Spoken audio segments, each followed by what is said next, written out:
ఈరోజు మనుబోలు మండలానికి మా కోసం నిలిచిన కార్యకర్తలను అందరినీ కలుసుకోవడానికి, వాళ్ళకి ఏమైనా సమస్యలు ఉన్నాయో లేదో తెలుసుకోవడానికి వచ్చానండి. మనుబోలు మండలానికి ఇలా నేను వస్తాను, మన కార్యకర్తలందరినీ కలవాలి, నాకు ధైర్యంగా నిల్చున్నారు, వాళ్ళకి ఏమైనా ఇబ్బందులు ఉంటే నేను ఉంటానని చెప్పగానే మరి నా పెద్దవాళ్ళందరూ కూర్చుకొని, అమ్మ ఈరోజు నాన్నగారికి ఇటువంటి అన్యాయం జరుగుతుంది, ఇంత దౌర్జన్యంగా ఆయన్ని తీసుకెళ్లి కేసులు పెడుతున్నారు, కాబట్టి మనం భగవంతుని ప్రార్థిద్దాం, న్యాయం గెలవాలి అని చెప్పి ఈరోజు సాయిబాబా గుడిలో కార్యక్రమం ఏర్పాటు చేసుకొని మా వాళ్ళందరినీ కలిసి, ఏమి అధైర్యపడొద్దండి, మన వైపు న్యాయం ఉంది, ఖచ్చితంగా కాకాని గోవర్ధన్ రెడ్డి గారు అట్టే ఇప్పుడు నిప్పులు కొలిమిలో తోసారు, ఆయన బంగారం లాగా బయటకు వస్తారు, కాబట్టి మనం ఏం అధైర్యపడాల్సిన అవసరం లేదు. ఆయన వచ్చాక మన పైన ఏమైనా అన్యాయాలు జరిగినా, ఏమన్నా మన మీద ఏమైనా దౌర్జన్యాలు చేసినా వాటిని కూడా ఆయన ఏం ఉపేక్షించమని చెప్పట్లేదు. కాబట్టి ఎవరైనా కానీ మా కార్యకర్తల పైన కానీ, మాకు ఆత్మీయులైన వాళ్ళ మీద కానీ ఏ రకమైనటువంటి ఇబ్బందులు పెట్టడానికి ప్రయత్నించినా వాటిని వాళ్ళు ఏ రకంగానూ మేము వదిలిపెట్టాము, వాళ్ళకి మేము కూడా ఎప్పుడు తోడుగా ఉంటాము. ఈరోజు కేసుల విషయానికి వస్తే ఎన్ని కేసులు, ఒక కేసు వదిలేస్తే ఇంకో కేసు నాన్న మీద, ఈ కేసులన్నీ ఎందుకు పెడుతున్నారు? ఇప్పుడు ఒక కేసు పెట్టారు, నిన్న కొమ్మినేని శ్రీనివాస్ గారి కేసు ఒక ఉదాహరణ.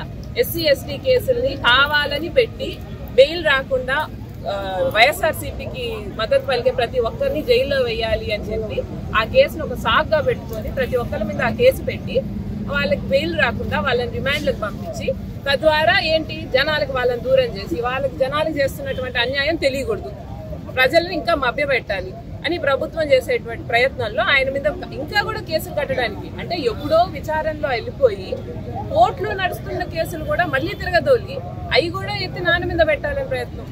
సరే, కోర్టుల మీద నాకు నమ్మకం ఉంది, ఖచ్చితంగా ఈ రోజు కాకపోతే రేపు న్యాయం గెలుస్తుంది.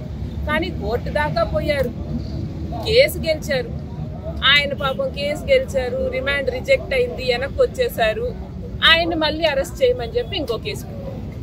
ఇప్పుడు నిరంజన్ రెడ్డి మీద పెట్టిన కేసులు కానీ 2 కేసు పేపర్లు చూస్తే రిమాండ్ రిజెక్ట్ అయిన కేసు, ఇప్పుడు మళ్ళీ ఆయన అరెస్ట్ చేయడానికి పెట్టినటువంటి కేసు సేమ్ ఉన్నాయి, ఏం డిఫరెన్స్ లేదు.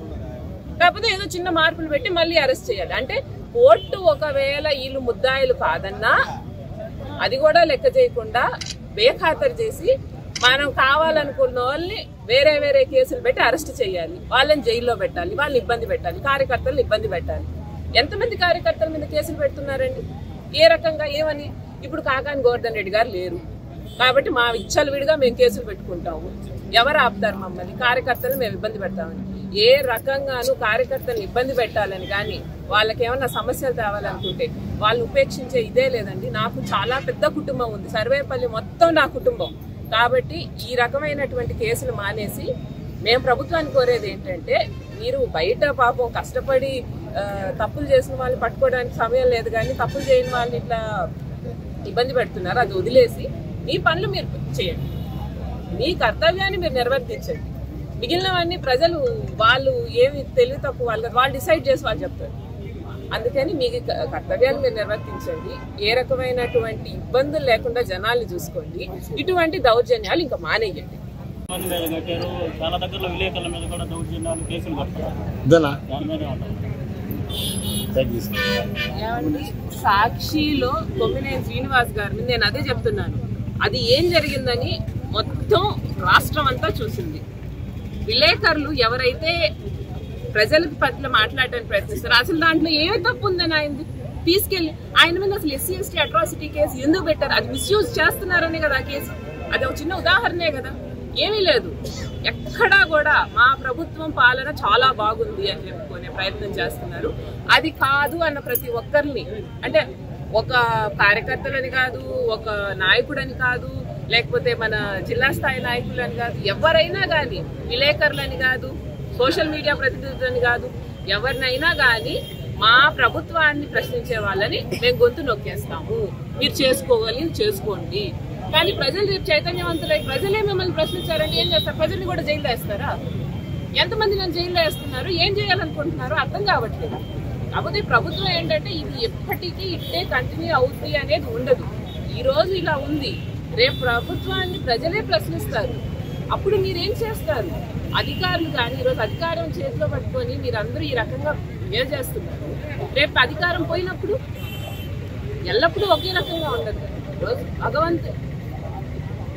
ఈరోజు భగవంతుడు అనేవాడు ఉన్నాడు, అన్నీ చూస్తున్నాడు. మీడియా విలేకరులు ఇలా చేసింది కూడా చాలా తప్పండి. రాజకీయ నాయకులు అనేటువంటి వాళ్ళు ప్రజల కోసం పనిచేయాలి, వాళ్ళ పార్టీల కోసం కాదు. అది గుర్తుపెట్టుకొని అధికారులు కానీ ప్రజానాయకులు కానీ అందరూ ప్రజల కోసం పనిచేయండి. ఇటువంటి పనులు, ప్రజా వ్యతిరేక పనులన్నీ మానేయండి.